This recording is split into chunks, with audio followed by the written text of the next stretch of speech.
Hello students! So today we'll be talking about the muscles of mastication and also the accessory muscles of mastication. So let's talk about some general definitions, but we'll start at the very top about what is a muscle. So a muscle is one of the basic tissues of the body and has the ability to convert chemical energy to heat and mechanical work. Muscles produce their action or their work by contracting or shortening their fibers. So the bones to which they are attached will move in a certain direction. So by shortening their fibers, bones will move in a certain direction. So muscles are generally suspended between two parts, one of which is movable and the other that is fixed or less movable. So when a muscle contracts, it works to draw these 2 points closer together by pulling. During this contraction, one end of the muscle is moved more and the other less. The end of the muscle that moves more is the insertion. The end that moves less is the origin. So we can see here that the origin is the end of the muscle that is attached to the least movable structure. And the insertion is the end of the muscle that is attached to the more movable structure. And the insertion moves towards the origin in most cases. Some more definitions. We have a few slides of definitions here. So action is the work that is accomplished when the muscle fibers contract.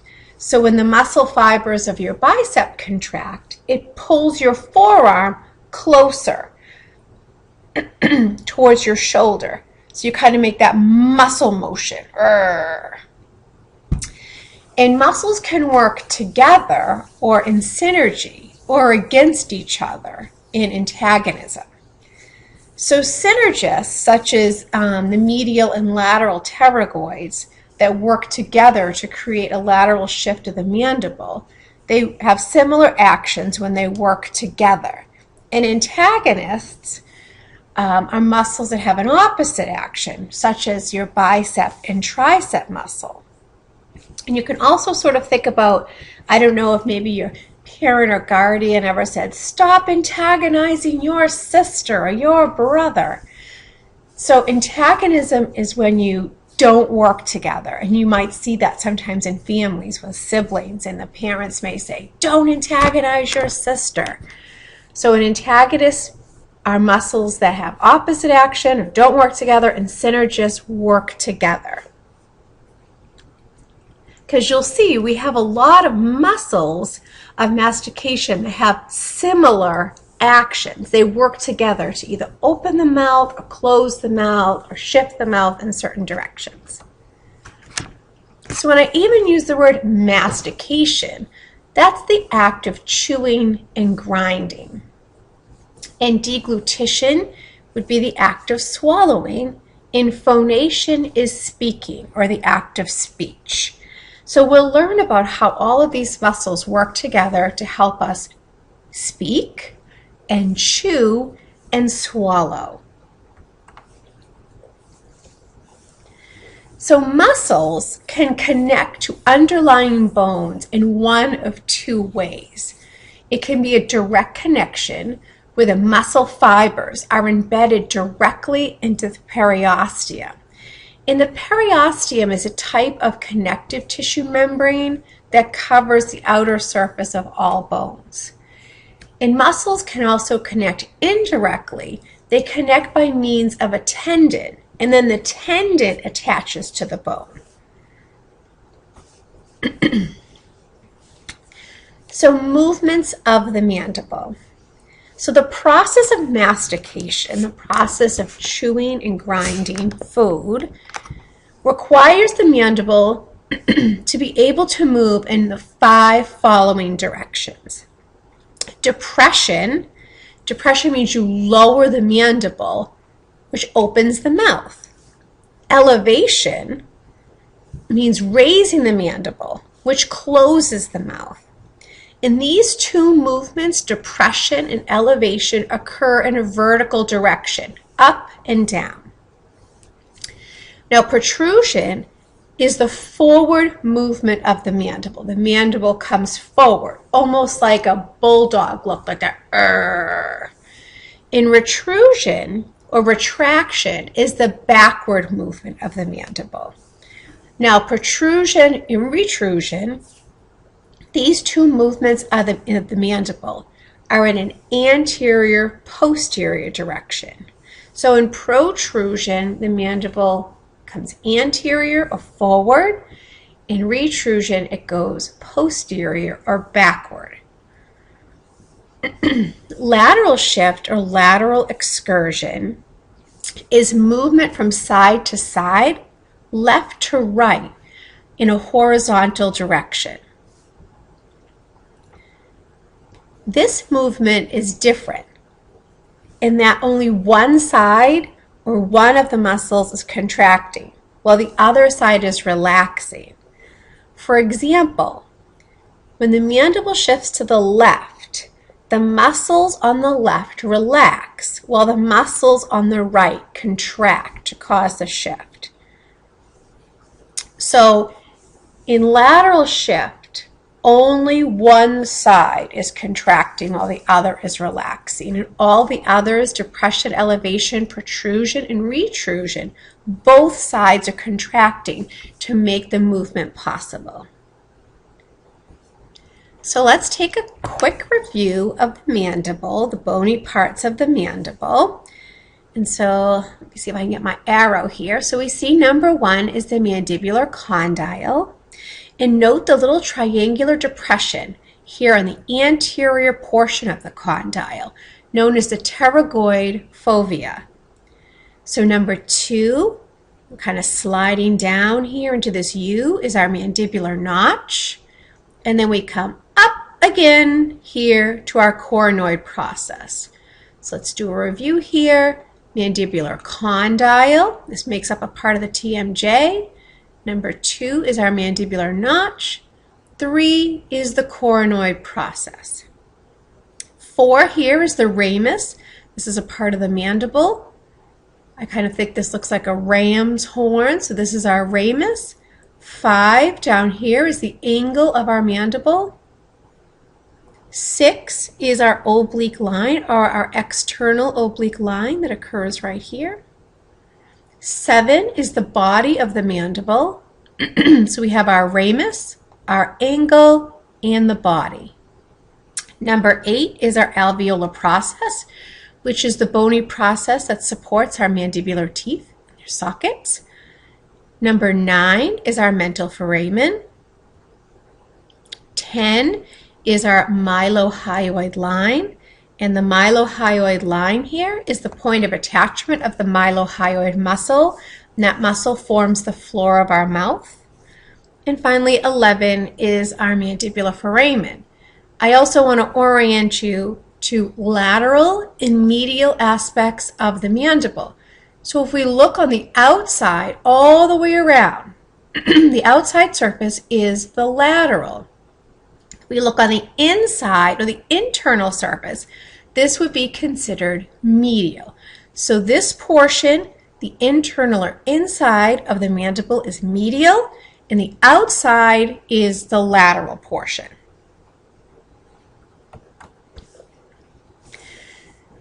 So muscles of mastication have some things in common. They all originate on the upper 2/3 of the skull, and that's going to be the least movable part, right? The origin. And they insert on the mandible, and the mandible is the only movable bone of our viscerocranium. And so the insertion is the movable part. They're innervated or receive their nerve supply by the mandibular division of the trigeminal nerve. Trigeminal nerve is cranial nerve 5, so it's the third division, or the mandibular division of the trigeminal nerve, which exits our skull through the sphenoid bone, the foramen ovale. And all muscles of mastication receive their arterial blood supply from the maxillary artery. And the maxillary artery is a branch of our external carotid artery, and we'll be discussing the blood supply to the head and neck later this semester.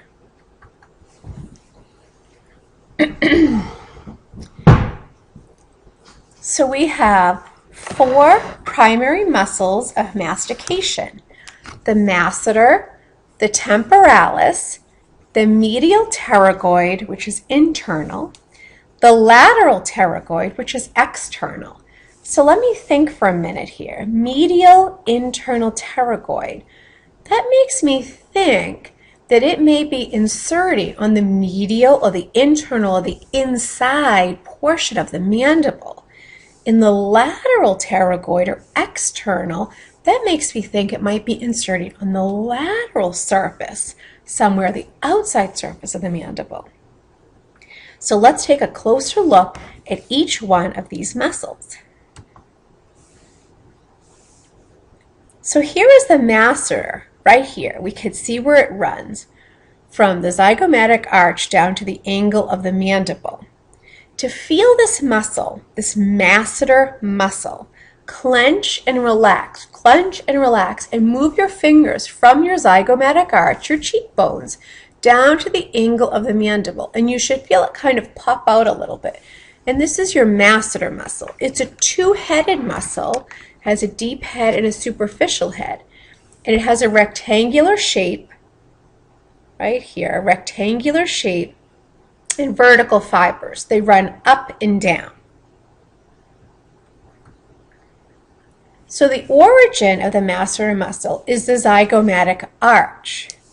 The insertion is the lateral or outside surface of the mandible. And its function is it elevates the mandible or closes the mouth. It brings the molars together for crushing and grinding. So it's considered our chewer muscle. And some facts about the masseter muscle. It's our most superficial muscle of mastication. And it may become overdeveloped. Like you can almost see like bulges come out on either side if someone has something called bruxism. And bruxism is sort of a chronic grinding of your teeth back and forth. It's abnormal, and some symptoms of bruxism could be like sort of a sore, aching muscle, an achy jaw, and trigger points, which respond painfully when palpated. The parotid gland, one of our salivary glands, lies on top of this muscle.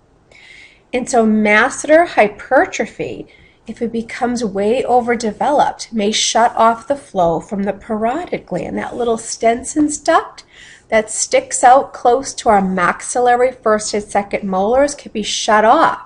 And so when you take your cotton-tipped applicator and sort of rub it against there may be no saliva that comes out, and the person may have some xerostomia. So here's a question.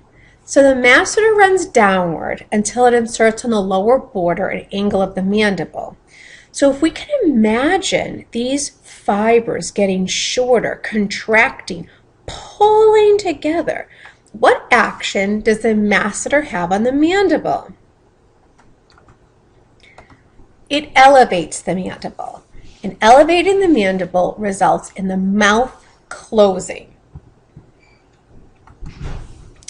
So now let's take a look at the temporalis muscle. And the temporalis muscle is located in the temporal fossa, which is on the lateral surfaces of our skull. And that contains the body of the temporalis muscle. It's a fan-shaped muscle. So the fibers are running vertically and horizontally, so up and down and side to side. And the orientation of these fibers accounts for the different actions that this muscle can perform. If you want to locate your temporalis muscle, place your fingers in the region of the temporal fossa as your mouth is being opened and closed. You may also sort of clench your teeth together, and you can sort of feel it pop out right around your temple.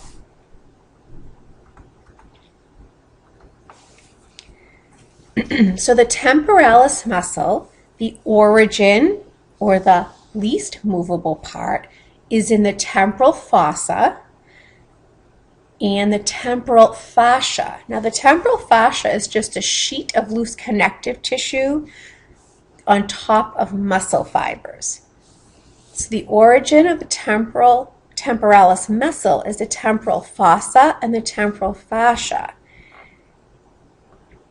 Now the muscle fibers then come together from the origin into bands of tendons at the zygomatic arch, our cheekbones, and then they pass underneath that arch and separate into two tendons for two separate points of insertion. The superficial head inserts on the coronoid process of the mandible, and the deep head inserts along the anterior medial border of the ramus. So that's the front inside border of the ramus to the level of the mandibular third molars. The function of the temporalis muscle has a couple of functions, three. So not a couple, three. It elevates the mandible. So to elevate the mandible, the entire muscle is contracting and it's pulling the coronoid process upward. It also retracts the mandible, so it's pulling the mandible back. So here, only the posterior fibers contract. That results in a horizontal pulling action in a posterior direction. So it pulls that mandible backward. And it's also an antagonist. It works against the lateral pterygoids. And the lateral pterygoids have a protrusive action. The lateral pterygoids protrude the mandible out. So it antagonizes this. The temporalis muscle, along with help from the suprahyoid muscle, reverses this action. So because those fibers run vertically, that fan shape, vertically and horizontally, not only does it elevate the mandible or close the mouth, but it also can pull the mandible back. And so our temporalis muscle is our largest and most powerful muscle of mastication.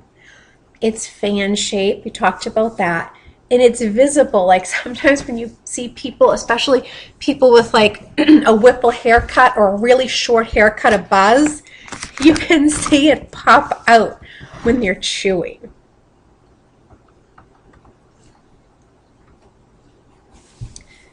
So now we'll talk about our medial pterygoid muscle, and I know that you're feeling some of these during your intraoral exams. I believe you're doing that today on Tuesday. So the medial pterygoid is sort of a smaller, weaker version of our masseter. And as we spoke earlier, it is located on the medial or the inside surface of the mandible. You can see it here. It's on the inside surface. They've sort of cut away the zygomatic arch so you can see right where it fits in here.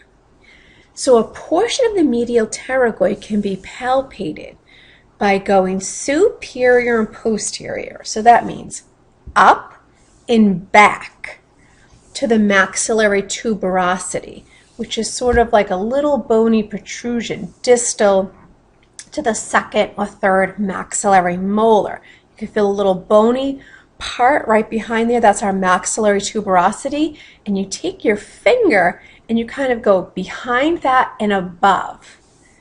And you can feel, you shouldn't really feel anything, but sometimes someone might have a little soreness there, and that may indicate that they are clenching their teeth at night.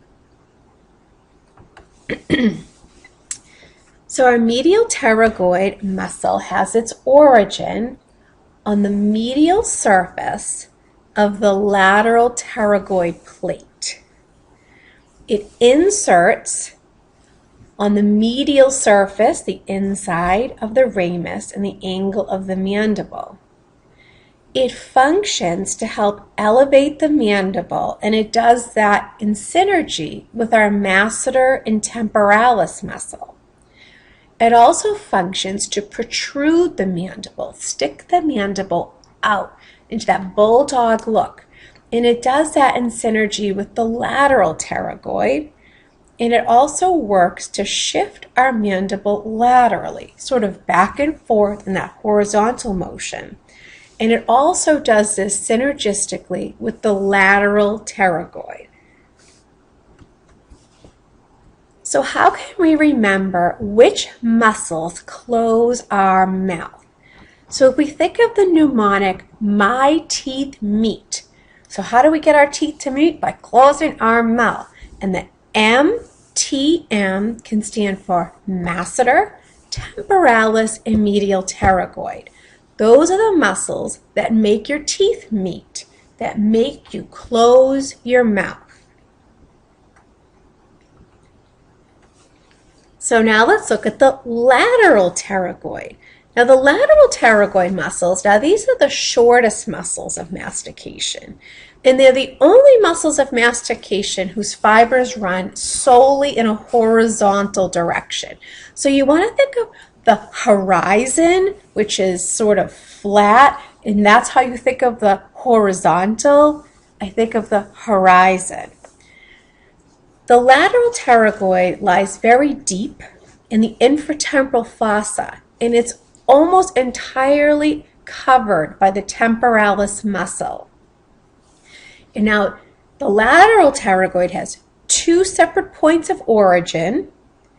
Then the muscle fibers come together, they merge, and then they split again for two separate points of insertion. So let's look at the origins and the insertions of the lateral pterygoid. So its origins are the greater wing of the sphenoid bone and also the lateral surface of the lateral pterygoid plate. Now remember, the medial pterygoid muscle's origin was the medial surface of the lateral pterygoid plate. And the lateral pterygoid muscle is the lateral surface of the lateral pterygoid plate. So their origins are on the same pterygoid plate, the lateral one. But one is on the outside surface of the lateral pterygoid plate and one is on the inside surface. So the lateral pterygoid inserts on the articular disc of the TMJ. And the articular disc is a fibrous disc of tissue which sits between the temporal and mandibular bones. Because you can imagine you don't want two bones sort of rubbing together. Ouch. So we have an articular disc of the TMJ and the lateral pterygoid inserts on there. And it also inserts on the condyle and the pterygoid fovea, that little triangular depression right below the condyle. So the lateral pterygoid muscle is supposed to pull these two structures, the articular disc of the TMJ and the condyle, together at the same time.